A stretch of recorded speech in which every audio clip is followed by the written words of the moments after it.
Bonjour les amis, on se retrouve pour une émission spécialement consacrée entièrement à la Freebox V7. Vous êtes beaucoup à nous parler de ce sujet-là, et c'est le sujet qui nous intéresse le plus, donc on va y consacrer une émission entière. On va faire le point sur les informations officielles d'une part, et d'autres informations qui ne sont pas officielles, mais qui reposent sur des choses concrètes, ce qui va nous permettre d'imaginer ce que sera cette future Freebox.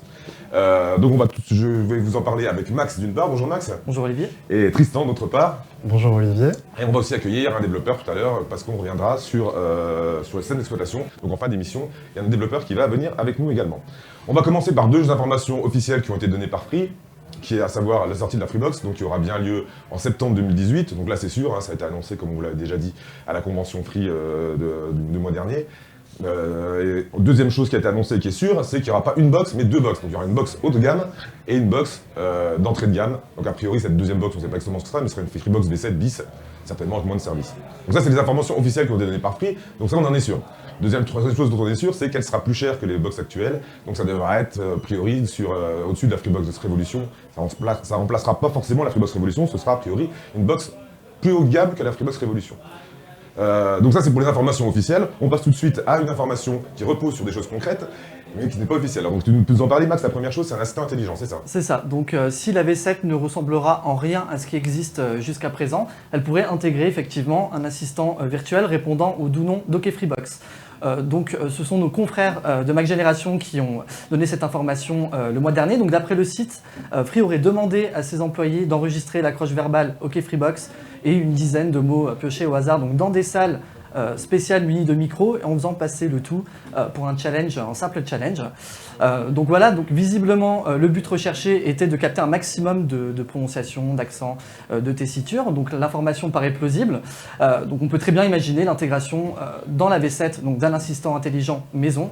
Et si c'était le cas, Free pourrait devancer Orange, puisque Orange prévoit donc d'intégrer son assistant Jingo dans son univers numérique d'ici l'automne prochain, donc un peu plus d'un mois après la sortie de la V7. Donc on pourrait imaginer quel type de service serait utilisable avec ça? Pratiquement tous les services qu'on peut déjà avoir avec Alexa ou Google Assistant ou Jingo. Donc, par contre, là, la précision, c'est que ce sera intégré dans la box. Voilà, on pourra pas dire mettez la TF1 et ça ira directement sur TF1 par exemple. Tout à fait, ou accéder à divers services sur la Freebox. D'accord, donc ça c'est déjà une grosse avancée, mais on imagine, vu le développement des assistants virtuels, qu'effectivement une box se doit d'avoir ce genre de système. On continue avec Tristan qui va nous parler d'alarme, parce qu'il y a également un brevet qui est sorti, il y a peu de temps, qui nous a donné quelques indications.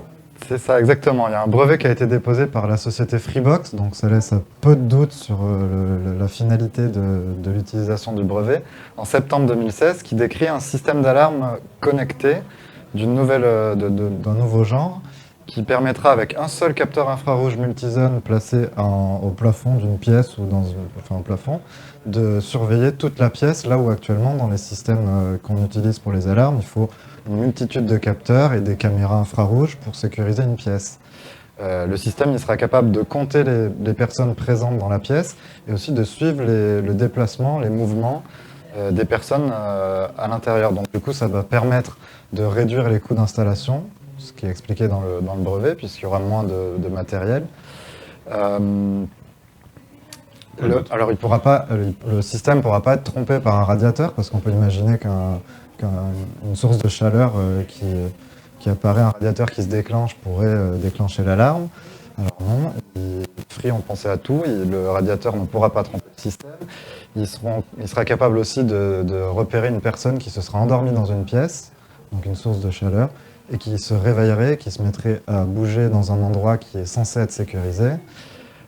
Tout ça, en fait, tout l'intérêt du brevet, il réside dans la possibilité de mémoriser les différents états successifs des enregistrements de sources de chaleur. En fait, c'est ça qui permet d'avoir un seul capteur au lieu d'en avoir plusieurs. D'accord. Donc on le répète, ça a été déposé par les développeurs Freebox. Ça ne veut pas forcément dire à 100% que ça sera sur la Freebox V7, mais on imagine, si le brevet a été déposé, que c'est pas pour rien. Et puis, comme c'est les développeurs Freebox, ça sera forcément pour la Freebox. Ça sera pour la Freebox, ça fait pas de doute. Et on ne sait pas non plus si ce sera en option, évidemment, si ce sera en option ou si ce sera intégré dans la Freebox. On continue avec un autre brevet, avec deux autres brevets d'ailleurs, qui concernent la télécommande. Alors, ça concerne une télécommande tactile, on va voir le premier brevet. Alors, le premier brevet, il concerne une télécommande type tête haute. Alors, comment ça fonctionne? Ah non, c'était pas celle-là, c'est l'autre. Vous pouvez mettre l'autre?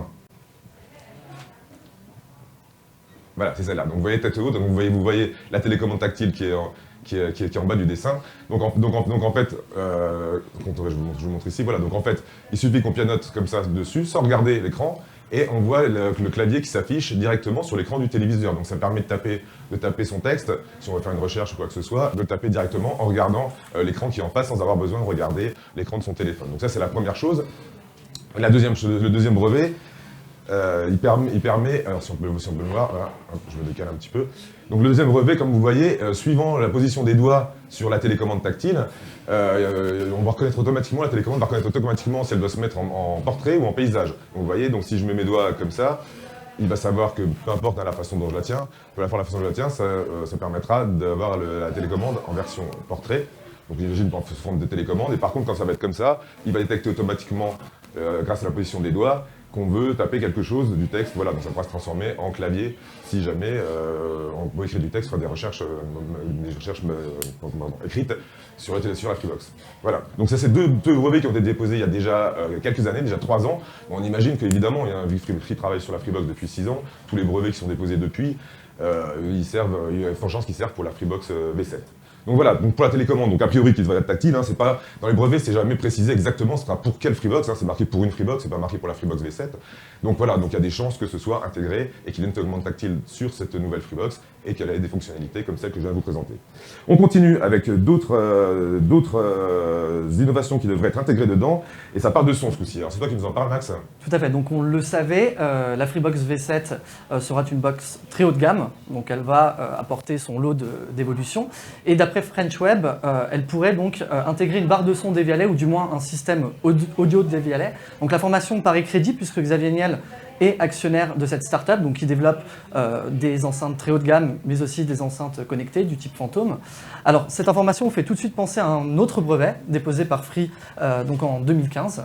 Alors Free, dans ce brevet, évoque une nouvelle fonctionnalité donc, qui se présente comme un équipement serveur domotique qui diffuse des flux audio ou vidéo à travers l'habitat via une pluralité de périphériques. Alors plus concrètement, cette invention permet de créer des groupes d'ambiance via des enceintes et modifiables par ces mêmes enceintes. Donc on peut très bien imaginer Tristan qui commence le matin à écouter son émission de radio préférée dans sa salle de bain et qui ou Mylène Farmer, tout à fait, et qui souhaite donc dans la foulée continuer à l'écouter dans le salon. Et ben, Tristan pourra donc justement activer l'enceinte, le périphérique enceinte disponible, donc disposé dans le salon. On peut imaginer qu'un petit problème se produise. En faisant ça, Tristan coupe la playlist que sa femme venait de lancer dans le salon. Donc, pour éviter tout problème conjugal, sa copine pourra donc récupérer sa playlist en cours et donc la relancer sur une autre enceinte, par exemple dans la chambre, ou alors créer un groupe en diffusant donc sa musique sur l'intégralité des enceintes et se venger de Tristan. Donc voilà, ce système-là on fait penser à un autre système déjà existant chez Sonos. Donc voilà, on va voir l'image. Donc on peut imaginer que le système audio développé peut-être en partenariat avec Free et Devialet ressemble à ça. Donc là, ce système-là est très onéreux. Donc il permet par exemple d'écouter un podcast dans la cuisine, regarder une émission dans la chambre, écouter de la musique dans les toilettes, peu importe. Voilà, donc peut-être que ce système sera proche et plus évolué. En tout cas, ça a été déposé par les développeurs Freebox. Le brevet a été déposé. Ça repose vraiment sur quelque chose de concret, c'est un vrai brevet qu'a déposé Free. On continue avec, sur la domotique plus précisément, avec Tristan, et qui a reçu un autre brevet, c'est ça? Et oui, puisqu'on était déjà un peu dans la domotique, comment est-ce qu'on va pouvoir contrôler le son de la fameuse barre de son? Eh bien, on a découvert dans la dernière grosse version de l'application Freebox Companion, des références dans le code, donc qui ne sont pas visibles dans l'application, à des futures fonctions de domotique. Donc il y aura dans la future nouvelle version de Freebox Companion qui permet donc d'interagir à distance avec sa Freebox, un onglet dans le menu principal sur la gauche qui s'appellera domotique. Alors ça, c'est les icônes qu'on a réussi à extraire de l'APK et qui correspondent à la luminosité, la température, on voit un thermomètre. Voilà, donc ça va même plus loin là que le son. Hein. On peut, là, d'après ce qu'on voit sur ces icônes-là, on pourra gérer la lumière. Alors c'est ça, il sera possible d'associer des objets connectés à la Freebox et ensuite de contrôler depuis l'application Freebox Companion tous ces objets du type thermostat, lave-linge, détecteur de mouvement, barre de son, lampe. Donc là, du coup, Freebox Companion prendrait une toute nouvelle dimension. Oui, il sera aussi possible de prédéfinir des scénarios, c'est-à-dire par exemple si tu pars de chez toi le matin, tu pourras faire un scénario où tu auras juste besoin de cliquer une fois pour éteindre toutes les lumières, baisser le chauffage, baisser les volets, etc. Ça reste hypothétique. Hein. Ça reste hypothétique, oui. Mais effectivement, on est un petit peu tenu du fait que les développeurs aient laissé ces icônes et ces indications sur Freebox Companion. Alors peut-être qu'ils l'ont fait exprès justement pour qu'on puisse en parler, pour lancer le buzz autour de ça. Donc voilà, mais a priori, voilà, si c'est peut-être dedans. trop gros pour être vrai, mais c'est là. Voilà, en tout cas, ça a l'air vraiment intéressant. Si effectivement c'était le cas, ça a l'air vraiment intéressant. On va continuer sur un sujet qui est très important et pour lequel vous questionnez beaucoup, c'est le système d'exploitation de cette nouvelle Freebox. Alors, vous le savez, hein, il y a 3 Freebox actuellement, dont une où il y a Android TV, les 2 autres sont des systèmes maison. Et voilà, donc on se pose la question, est-ce que la prochaine Freebox V7 sera sous Android? Ou même au-delà, Xavier Niel a lancé avec son opérateur Salt en Suisse une box avec l'Apple TV. Donc clairement, Xavier Niel a dit qu'il n'y aura pas d'Apple TV sur cette Freebox V7.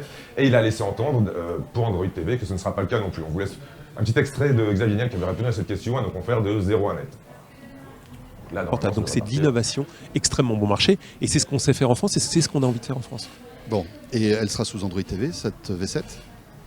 Je peux pas vous répondre, mais après ce que l'on a pu dire ou ce que vous pouvez comprendre, on peut supposer que peut-être non. Voilà, donc c'était court, hein, il a juste dit certainement que non, mais il a précisé dans le reste de la vidéo que de toute façon il n'y aura pas que des box Android chez Free, il veut laisser le choix aux abonnés d'avoir soit une box Android, donc la Freebox Mini 4K, et si ceux qui ne veulent pas Android, ils auront le choix entre les autres box, donc a priori la nouvelle Freebox V7. Voilà, donc on continue avec le système d'exploitation. Il y a Anthony qui nous a rejoint, qui est notre développeur et qui va nous parler de la box de Salt, parce que Xavier Niel a sorti une box en Suisse avec des caractéristiques un petit peu différentes et on imagine que sur la partie serveur, en tout cas, il y a des choses qu'on pourrait retrouver sur la Freebox V7. Alors explique-nous tout ça, Anthony. Bonjour Olivier. Alors, donc beaucoup de nouveautés chez Salt pour son nouveau serveur. Alors tout d'abord, on est passé des ports Ethernet 1 gigabit par seconde vers des ports 10 gigabits par seconde en symétrique, puisqu'ils fournissent le forfait qui va avec. Ensuite, on est passé avec un petit boîtier supplémentaire qu'on pourra connecter, donc qui est compatible SFP+, qui permet lui un débit de 10 Go en montant, mais de 1,2 Go en descendant, inversement plutôt. Ensuite, on a également donc, une évolution au niveau du port USB, puisqu'on passe sur du port USB 3, et ça sera muni de 2 ports USB, donc pour brancher un disque dur, un SSD, etc., pour lire des vidéos, par exemple. Sachant qu'ils ont aussi amélioré le processeur, on est passé sur du quad-core à 1,5 GHz, donc ce qu'on peut retrouver sur les smartphones assez puissants aujourd'hui. Sachant que sur la révolution, on est encore sur un processeur 1,2 GHz, donc c'est une sacrée évolution. C'est également compatible avec le MIMO X4 au niveau du Wi-Fi, donc ça permet d'avoir 2 bandes Wi-Fi 2,4 et 5 GHz, qui permet à une très courte distance d'aller vraiment très vite, également de couvrir plus loin, par exemple vers une chambre un petit peu éloignée, et d'avoir quand même une bonne réception et un bon débit. Et donc le débit Wi-Fi va jusqu'à 2,2 gigabits par seconde. D'accord. Donc ça, a priori, on imagine bien que la box française, elle ne sera pas en deçà de la box suisse. Donc a priori, toute cette technologie-là devrait être dans le serveur de la prochaine Freebox V7. Enfin, on imagine en tout cas. Oui, il y a de grandes chances. Oui. D'accord. Merci Anthony. Et on démarre une dernière petite chose avec toi, qu'on a obtenu récemment, un petit brevet qui a été déposé. Alors explique-nous, tu nous as fait une petite boîte en carton très jolie, et tu vas nous expliquer tout ça avec ces boîtes. Alors, Free a déposé un brevet pour disque dur, un support à disque dur, ou rack. Alors, en fait, ça va permettre, donc, dans ce support, imaginez que c'est un support, vous pouvez plugger, donc connecter très facilement un disque dur 3,5 pouces, et ensuite vous avez juste un petit support à rabattre pour le connecter en SATA. Et également, vous pouvez connecter sinon un disque dur 2,5 pouces, donc vous voyez qu'ici il y a un petit espace béant. Il y a juste une petite lamelle à pousser, donc aucune vis, rien de très compliqué. Et on peut en superposer jusqu'à 2.